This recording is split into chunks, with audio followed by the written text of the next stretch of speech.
Heyo everybody, Haku here with the next read-through for Magical Girl Raising Project or Mahou Shoujo Ikusei Keikaku, JOKERS Chapter 3, and we're going to be finishing off Chapter 3 here, going from pages 61 to the end. So yeah, I'm excited for this. Right now there's a bunch of fighting going on, and some things are confusing. I think a few characters are missing, no, they found Kafuria, I think. So is Tempest still missing? So yeah, we're missing a few characters here. And there's some fighting going on. And it's just a bunch of chaos. So, also the fighting is if you just talk it out maybe, you could be all good. You could, solve something without fighting. But, they haven't really got to that yet. Except for Snow White. I like the way Snow White's being written here. Because it would be kind of inconsistent and kind of dumb writing for Snow White to just jump into the fighting too, because Snow White can tell from what they're all thinking that none of them are actually, at least that we know of so far, none of them are actually particularly terrible people or anything. So, yeah, I guess let's continue reading and see what we get to. So we're on page 61, starting with another fall section, and what just happened right before that, so that I can let you all know if you're wondering. Okay, I think it was when the bulkhead opened, and okay, yeah, I thought it was when the bulkhead opened, and then Inferno was talking trash to 7-on-1 Magical Girl odds. But yeah, that seems what it is. And some of them were looking for Kafuria. I love the last sentence. Stunt Chica placed her hands on her head with exaggerated movements. Friggin' love Stunt Chica. I've been talking, I think Shufflin and Stunt Chica are two of my favorite characters from any arc ever so far. And I think a lot of these characters will be, depending on how the rest of the arc goes. Hopefully the ending won't ruin it or anything, but this arc's been really, really fun so far, and I think when I do my updated favorite characters video, a lot of characters from this arc are probably going to be on it. But either way, starting with fall, page 61, let me actually start reading the next section. They returned to the T-Junction in order to meet up with the other group that split up. Fall's team only reported encountering 2 magical girls, but the other group reported something even more revolting. Marika Fuguroi claimed that whatever it was, they had to fight, and Styler Mimi vouched for her. The flower on her head was brown and withering. She said she used up the last of her energy in a fight with a man-made magical girl, that her flower had withered, and it really did seem like it had died. Snow White slowly stood up and approached the bulkhead. Stunt Chica tried to follow her, but Snow White stopped her with her right hand. Okay, so now they've all gone back to meet up with Snow White and everyone. Okay, then. Alright, with the right hand. Why'd Stunt Chica follow her? Falls felt like that was kept a secret. Okay. Stunt Chica used exaggerated movements and sat down where she originally was. Where are you going? I need to speak with my mascot character. I'll be back in 30 seconds. Replying to Utakata's question, Snow White opened the bulkhead and entered the forest room. Snow White activated her magical phone. Fall projected himself in a stereoscopic form and started the conversation. I don't really want to ask this, but why'd you tell them the truth, Bowden? It's better to tell them the truth. I'm the only one separating from the group. There's no other reason for me to. If I lie, things will just get worse. Makes sense. See, again, Snow White doing things that logically make sense. I like that writing. Utakata was certainly sharp-sighted over the others. Contrary to the scared movements of the others, even now she was the one who called out to Snow White when she got out. Other than Utakata, there was one more, Filaru. Both of them had data that was published that Fall could see. The magical girl with overalls was named Utakata. Her profession was freelancer, meaning that she's a mercenary who's able to be hired wherever the money was. Naturally, she'd often be used for battle. It wasn't a way of life for the weak. The magical girl with the threads was Filaru. I was an American magical girl like her, who worked as a prison warden coming all the way here. Not even Fall understood. She was in charge of security, preparing for both raids from the outside and desertion from the inside. In short, she was also a combatant. Both of them received the same text that Snow White did, and came to the city because of that. They encountered the man-made magical girls last night, and though they did fight them, they missed them. Then, they said they teamed up with the morning magical girl Kafria to find this facility. According to Snow White's magical skill, the two of them weren't lying. Those two, huh? What do you mean, Pon? I haven't heard the voice of Kafria's heart. Adding to Utakata and Filaru, there was also the Queen of Hearts and a card soldier magical girl. Those two didn't have any data posted for fall either. According to Utakata, they were from the Land of Magic's Homelands Division, which means they must not have let their information leak out to Keek. Homeland magical girls were annoying. Even though Snow White was an honorary member, she didn't actually live in the Land of Magic. Even if she wanted to live there, she wouldn't be permitted. Their pride was high, so they'd clash with people who were only dreamers like Keek and simply vent their frustrations. The cause of Keek's incident was due to the Land of Magic's constitution, and they weren't exactly favorites of Fall either. Grimheart used a 40 bag, the same as Snow White, a throne, a canopy, a bookshelf, books, and a hairy carpet with magical seals on them. She took out some other furniture and placed it in front of her. Shufflin was shivering slightly. What do you think is distressing those two, Pon? Snow White placed her hand on her chin. She was thinking for a while. I can't hear Grimheart's heart. What? Nothing at all. Nothing. She's either using some kind of magical skill or some kind of defensive item. I'm not sure. When Snow White's magical skill couldn't figure out if she could trust her opponent, it brings with it a strange effect. Of course, this is assuming her powers were working properly. But it doesn't look like they're thinking that hard. Grimheart would point at Shufflin muttering off with her head, while the Shufflin would reply with the same degree of communication that they couldn't understand. See, they just can't follow the flow of conversation in her heart. Utakata and Filaru said that they were like this since they met. Even Stunt Chica was better since she at least used gestures. We should be careful then, Pon. What about Shufflin, Pon? She doesn't seem to be thinking much. Actually, I don't even think she's thinking at all. So you think she's an animal magical girl or something, Pon? Similar. Either way, she's not thinking of anything bad about the situation for now. What if an actual deck of cards was turned into a magical girl? If it can happen to animals, maybe it's like One Piece and it can happen to inanimate objects too? Maybe? Who knows? We'll see. Even though their group was pretty huge, the magical girls still kept coming. As Snow White was mostly a lone wolf, this much people in a group was unprecedented. However, she's still fine with it. Writing the report for this would be worse. Their enemies were demons. They weren't creatures that magical girls would use, beings created by magic lacking a will, simple synthetic organisms known as demons. These demons were given such a monstrous name, but its original designation was homunculus. However, since no magical girl or mage ever used this name anymore, it became defunct. The forest musician Clanberry had fought an extremely powerful demon during her magical girl test, due to the demon rampaging. If misused, these demons could cause a huge catastrophe. They had to be used in the field with permission, prepared and monitored accordingly with a supervisor present. He didn't think there'd be a facility with enough monitoring equipment to be able to check up on them, although the Land of Magic has a specific way of checking on people. Demon operations were completely different. Since they were originally created by mages, not many magical girls had interest in them, meaning these demons were obtained without permission. Even reporting this would be an excuse for enforcement, or at least it should, but no one's going to do it. It'll be easy to guess that everyone will have their own reasons not to. They'd think of the most profit, finding a way to give their own selves merit. But that was just the kind of self-interest-based circumstances that exist. I got something on my mind.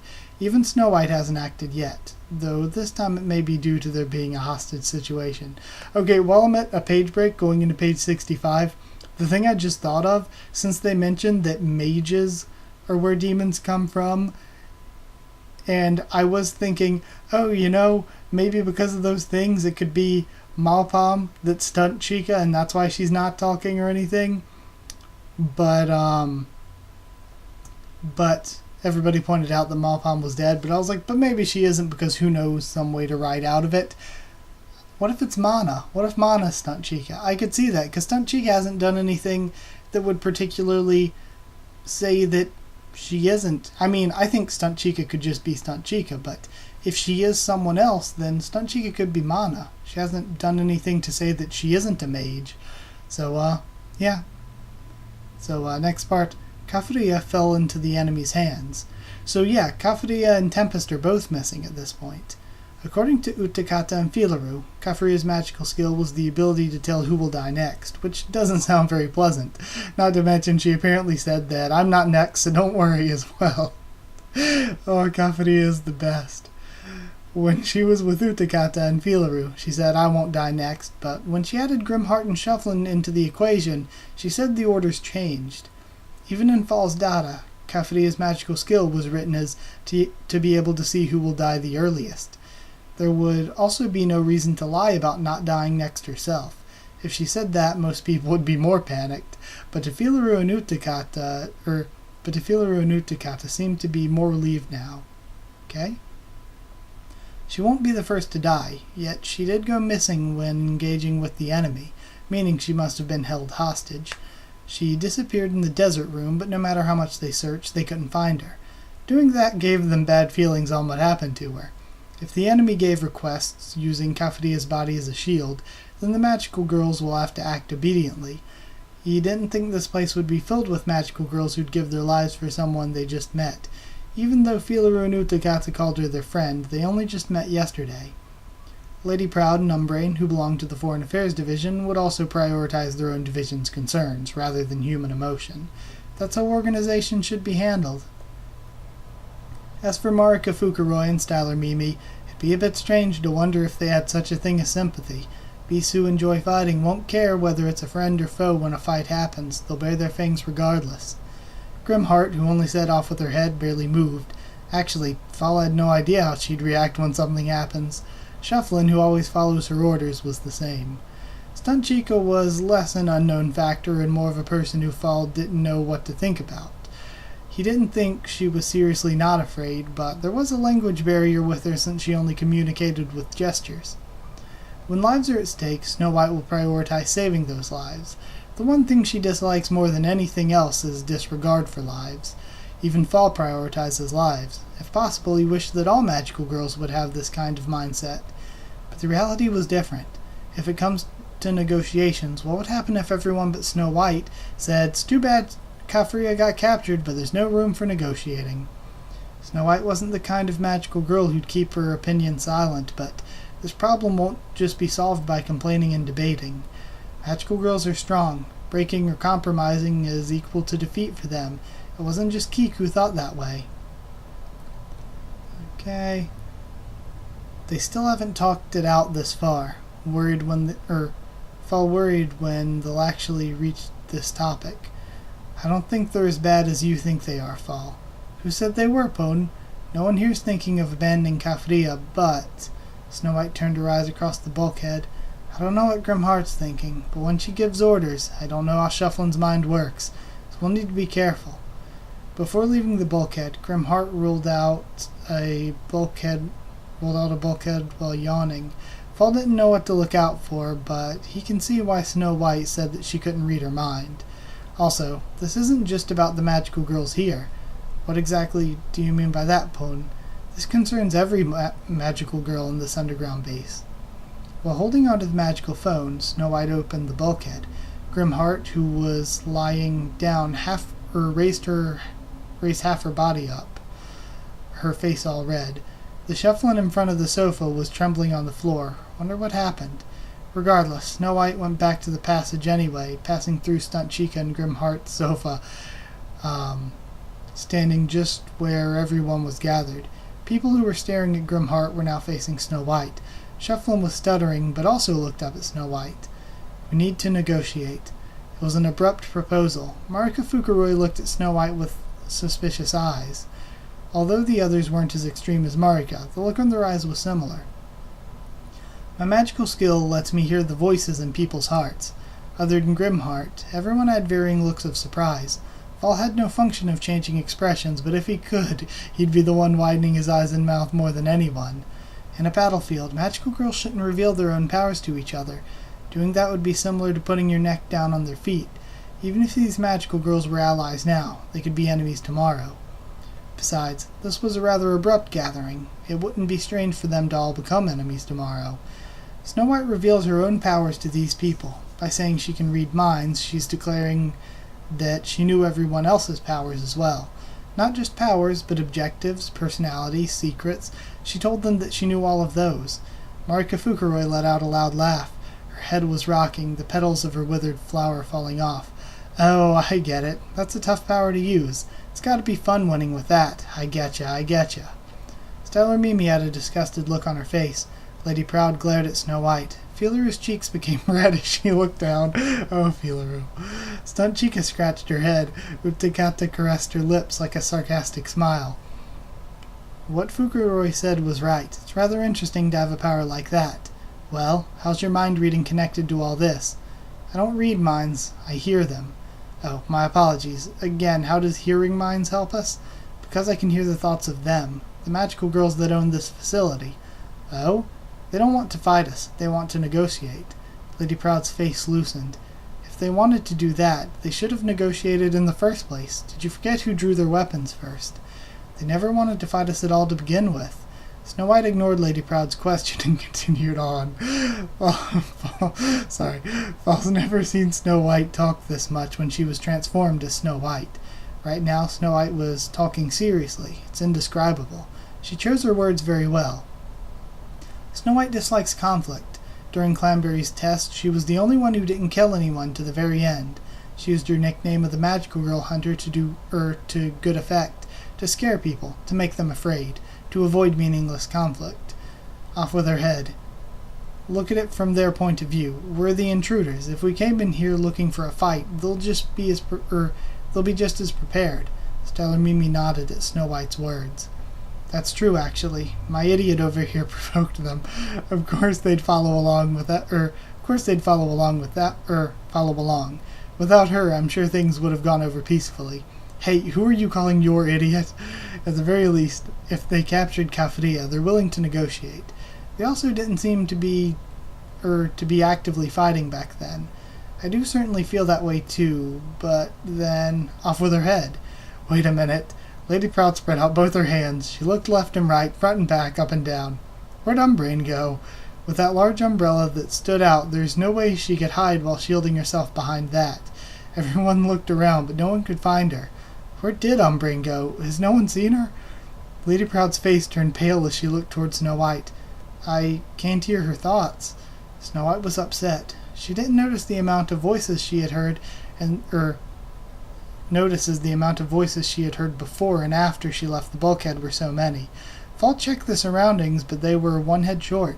Before Snow White left the bulkhead, Umbrain was here. If Snow White was upset, Fall had to act. That was the mascot character's duty. Before Snow White went outside, Umbrain was talking to Lady Proudpone. Lady Proud looked back at Fall as if she took a punch to the gut. That's right. Umbrain and we talked. We wanted to know what to do, if we should write a report. We were consulting with each other. Okay, so it had to be somebody in that room, because none of the pure elements have that ability. When Snow White came back, Umbrain was gone, Pone. I think that's what happened. What happened while Snow White was gone, Pone? Lady Proud looked at Grimheart and then changed her point of view to Shufflin. Grimheart kept acting like she's not involved and muttered, but Shufflin shriveled hard and once more placed her head on the floor. Grimheart, she ordered Shufflin to grab a pen. One by one, she tried to remember what happened. Shufflin took out a pen from the bag, then she dropped it. The pen rolled, she picked it up. Grimheart got angry and Shufflin prostrated. The pen had rolled toward the sofa. The bag that Shufflin was carrying was placed somewhere else. It was consistent with what Lady Proud was saying. Stellar Mimi nodded. That's what it seems like. No one else denied her. Fall asked a question with a small voice to Snow White. Do you think the person who did something to Umbrain is here, Pone? If someone did do something like that, then they'd be distressed just knowing it, but no one I can hear is thinking that. I think that, I still think that Grimheart is kind of sketchy. Okay? But no one I can hear is thinking that. The only person whose mind couldn't be heard was Grimheart, but if Grimheart did something, there had to be someone who would have noticed her. She could have made a fuss, then in the distraction Umbrain disappeared. Did anyone try to get out of the bulkhead alone? Not anyone here. Utsukata pointed to Filaru, who was right next to her. Filaru's threaded both the entrances. If we're attacked by the enemy while we're all consulting, she'd make a big deal of it. Okay, so nobody went in or out, so it had to be like the four-dimensional bag. Either that or whatever Grimheart's power is. She might have the power to manipulate what people think or see. I have no idea. She didn't tell anyone about it, meaning she probably didn't trust everyone. It's not just people from the outside getting in, but she could also check for people on the inside getting out. When Snow White decided to go out, the only one who raised their voice was Utakata. Filaru was doing something as she put her index finger in front of her thumb.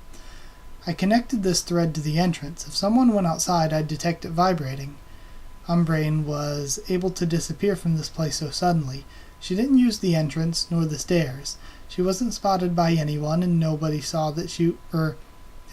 saw her was anyone involved here. Maybe it's related to Umbrain's magical skill. That's not how her powers work. Lady Proud loudly denied it, her eyes swinging left and right with the walls behind her, her cloak making big flapping noises as her back squeezed it towards the wall.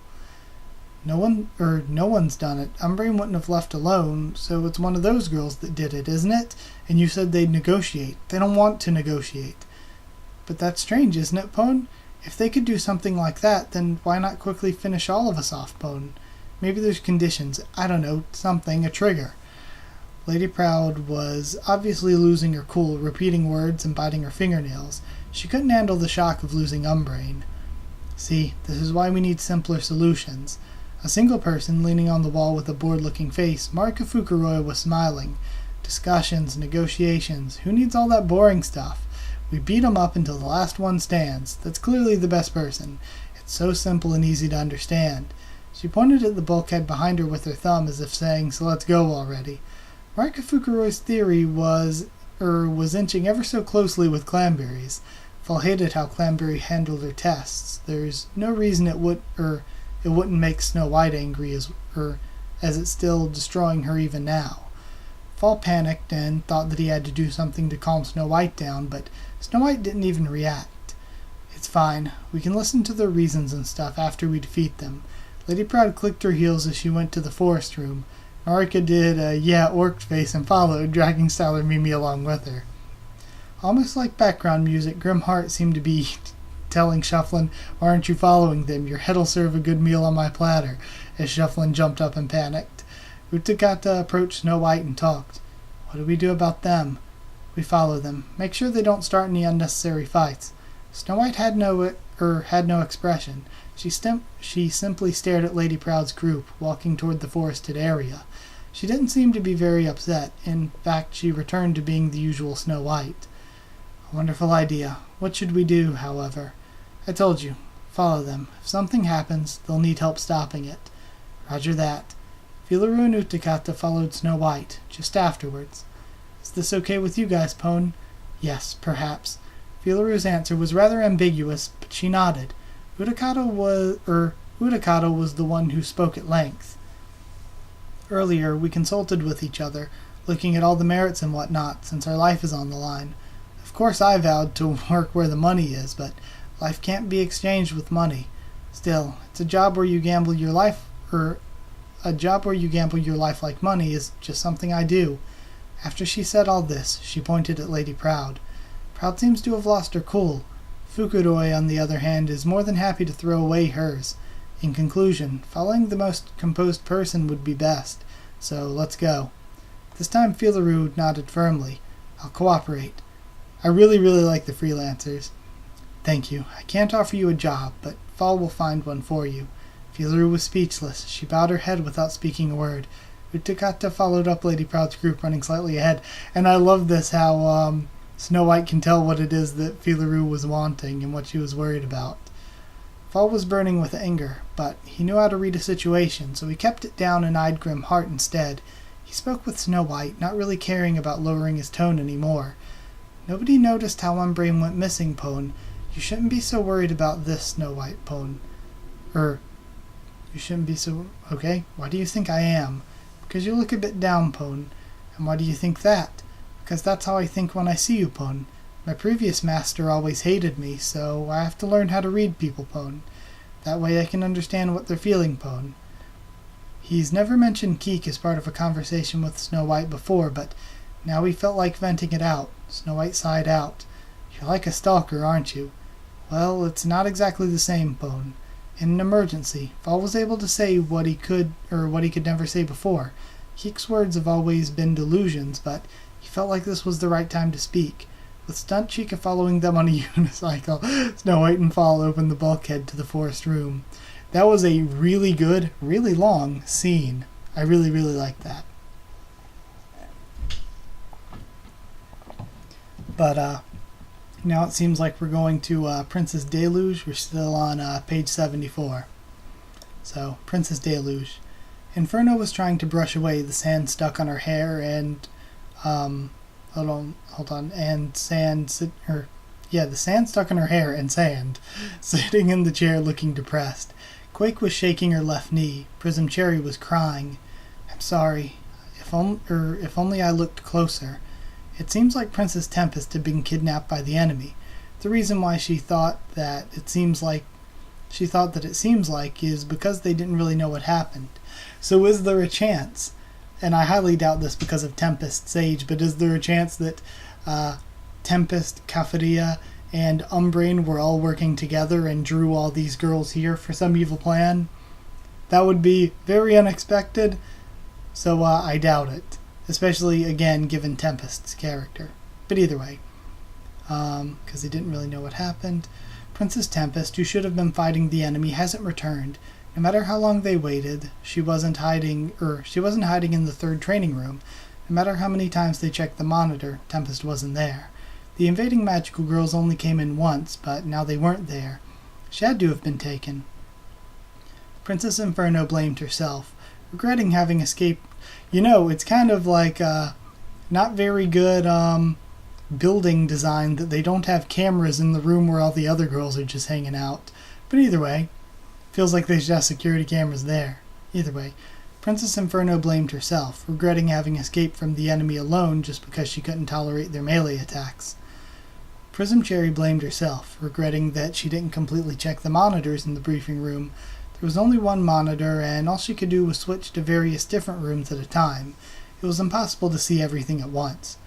Princess Quake was worried, but if she showed her worriedness, then the other two will only blame themselves further. She knew that, so Princess Quake didn't voice her worries, she merely shook her knees. Princess Deluge hated herself for analyzing them like that. Being the only calm one wasn't a bad thing, but she couldn't help but think if being calm meant she didn't think much about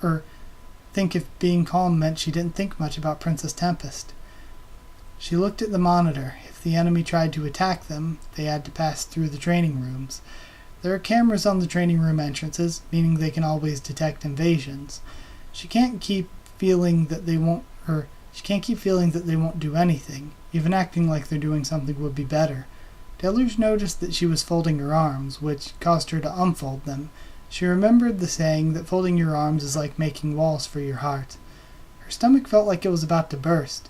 In the end, she was still the only one coldly being isolated. She knew that she had to be the one comforting them, but she didn't do it. She didn't want to get into any bigger problems. Inferno retreating was a good choice. Having both of them captured would be far worse. Immediately rescuing them wasn't the wrong decision either. Prism Cherry also did a wonderful job. She knew how to handle the tools more than anyone. If Prism Cherry couldn't do it, no one could. Everyone was in the middle of fighting, so it's not like everyone could support others all the time. If Deluge said all those things, would the others blame themselves even worse? They should really be worrying about Tempest, but since they're too worried about what they've done, they couldn't act. That's actually a really, really cool thought. This chain of self-hatred only tied them up. This was just like before Deluge became a magical girl. Deluge removed the bottle of medicine from the drawer, placing the tablet in her palm. They were told not to consume too much before the day ends, but she was sure that 2 times isn't too much. She washed her throat down with cold water. She felt her magical power increase. Her heart calmed down. She placed the bottle on the table, Inferno and Quake silently consuming them too. There were plenty of things they had to think about. When they looked at the monitor again, they sounded out an ah! There were intruders in the second training room. The flower magical girl, the caped magical girl, the scissors magical girl, the card soldier magical girl slowly moved forward as they watched their surroundings. Inferno kicked her chair and got up. Those people, where'd they take Tempest? Prism Cherry moved to the camera to see through the side of the forest room. However, there doesn't seem to be a Tempest-like figure, nor a captured-looking figure of her. Can't see her. Maybe they've kept her up in the halls? Those bastards, if we beat them up, they'll probably tell us where she is. Hang on, Inferno. Quake looked at Prism Cherry, then they both looked at Deluge. Deluge nodded back. Everyone was thinking the same thing as Princess Inferno. Quake and Deluge will stand up to them, and Prism Cherry will be operating the panels. Again, though, if they just talked and realized that neither one of them had the other person's hostage, this could be solved really easily. We need to pay extra attention to how we use luxury mode. In the worst case scenario, we'll need to use the 2-man ultimate princess explosion. We can't have allies involved there. Understood. While crying and turning her eyes red, Prism Cherry did what she could do the best. Inferno did the same, and Deluge did as well. They can worry about worries later. Alright, let's go. Yeah, leave this to me. And now we have the interlude, where we're going to get into stuff from characters from previous arcs, at page 78.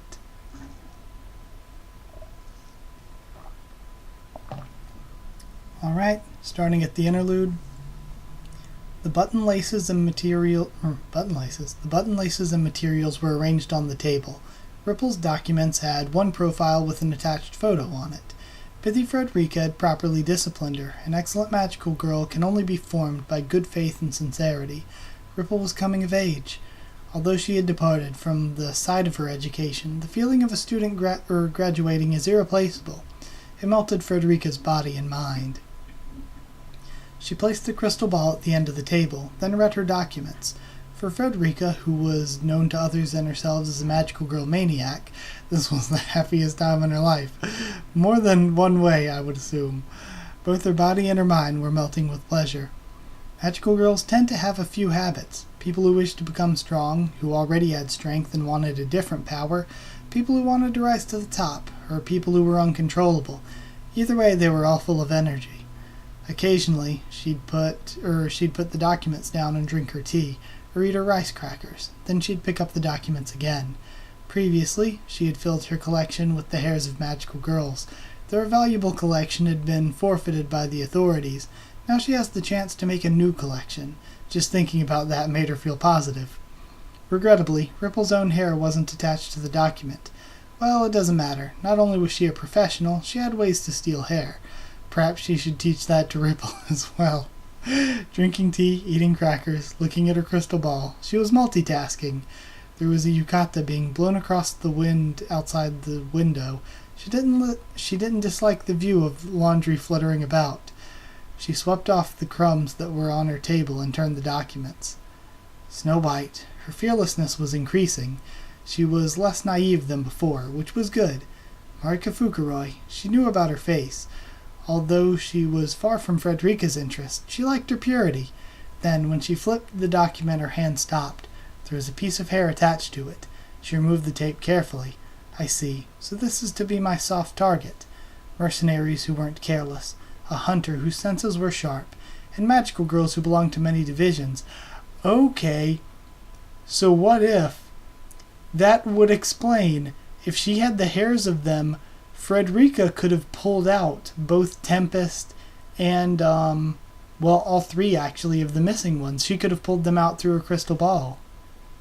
So that could explain their disappearance. These would be unacceptable targets for stalkers like her, as they'd be aware of it, so she had to avoid them. Frederica had never taught Ripple the way to casually collect hair. Would that nature be inherent to Ripple? It's by no means a bad thing. At most, she'd appreciate that she's been working hard. With her right index finger and thumb, she carefully peeled off the piece of hair. For a while she breathed out. She placed it on her palm. Even without doing much, it sparkled with the light of the sun. There was no tendency. White, blue, purple colors were gradiating in the hair itself. She hurried and reviewed her materials. What kind of magical girl had this hair? Frederica loved magical girl hair. However, this kind of reaction was very rare. Beautiful hair had stories to tell. Or rather, each story always had beautiful hair involved. The lifetime of Clanberry's gruesomeness, Mopham's heavily strict way of life, Snow White's bright future. Frederica's had no light, only darkness, which is why she had the other magical girls. She tasted their hair with her eyes. She tasted it with her nose. She tasted it with her tongue. She pursued their life with it. Frederica loved magical girls with hair like those. Oh my God, Frederica. This hair was different. Before she even knew whose hair this was, a stake had been pushed into her heart. Indeed, no matter how much Frederica tried to escape, her body had been wrapped in chains. With such extraordinary hair, a story was unnecessary. Oh, is this maybe prism cherries? It was as brilliant as a jewel. Was that not precious? If there was a precious jewel, then it's only right that you'd steal it. Frederica's magical skill was not suitable for that exact purpose. This hair had a story beyond this world. That's how beautiful it was. It attracted viewers, taking their hearts. She looked at it from above, looked at it from below, placing it on the table, smelling it with her nose. If she could, she'd eat it, but there was only one strand of it, so she can't. Oh my God, friggin' Frederica. If she didn't leave behind her impulse to eat it, she'd never gain another hair as luxurious as this ever again. It's better to leave it this way. If you looked at it from a different angle, you'd discover another form of splendor. The things behind it, the scenery you could see, small things within it. Just changing your angles gave her a new rush every time. She couldn't endure it, so she fell on her back. She hit the back of her head on the tatami mat, laying down on the floor. "All right," she thought as she got up. It wasn't just hair. There was actually a photograph attached to the document. What kind of face gave birth to this beautiful hair? How was it arranged? Could she endure it? She had to see. Only part of her beautiful body was shown, but her whole body should be beautiful. She hoped for a new impression as she rushed to see the picture, violently pounding the table. Ah, her voice leaked out. Was this magical girl trapped in a city like that, and no one cares for her? The world truly is wrong, she sighed out. Just looking at this picture gave her such destructive energy. She may die if she saw her in real life. No joke. Frederica didn't want to die. She's fine with dying, but the world was so full of joy and happiness. She wanted to taste it. Yet Frederica couldn't stop herself. Frederica held the edge of the hair with her mouth and wrapped the other end around her right finger. Oh my God. We of course had a perv Frederica scene at the end. So great. But yeah, that's it. I'm going to end this one. I loved it. I loved this chapter. I loved this arc so far. But yeah, potentially Frederica's the one that pulled those 3 missing girls out. I still think that Grimheart is sketchy. Because when the first 2 disappeared, Grimheart wasn't one of the ones we saw fighting. And when, and nobody knows, we kind of can eliminate some of the other characters as suspects, but we can't eliminate Grimheart as a suspect when it comes to Umbrain disappearing. So, for me, my top 2 theories, my top 2 guesses right now, are either something to do with Grimheart and the 4-dimensional bag, or something to do with Frederica and her power to pull people through the crystal ball. Those are my top 2 theories there. And also, my top theories of who Stunt Chica is. Number 1, Stunt Chica is Stunt Chica. Number 2, I think now, Stunt Chica might be Mana, if Stunt Chica is in fact someone who isn't Stunt Chica. But either way, that's it. I hope you enjoyed the video. If you did like the video, comment down there to tell me what you thought of this chapter, what you thought of my thoughts on it and all that. I'm excited next week to get into chapter 4 and to finish off this arc. So yeah, like, comment, subscribe, follow on Twitter if you want. I can try to keep you updated there and stuff for the channel or talk to you there. And if you want a link to our Discord server to talk to me or more of us there, then just ask and I can give you a link. It's free and open for anyone. That's it. Thank you once again for watching, and I'll see you all next time.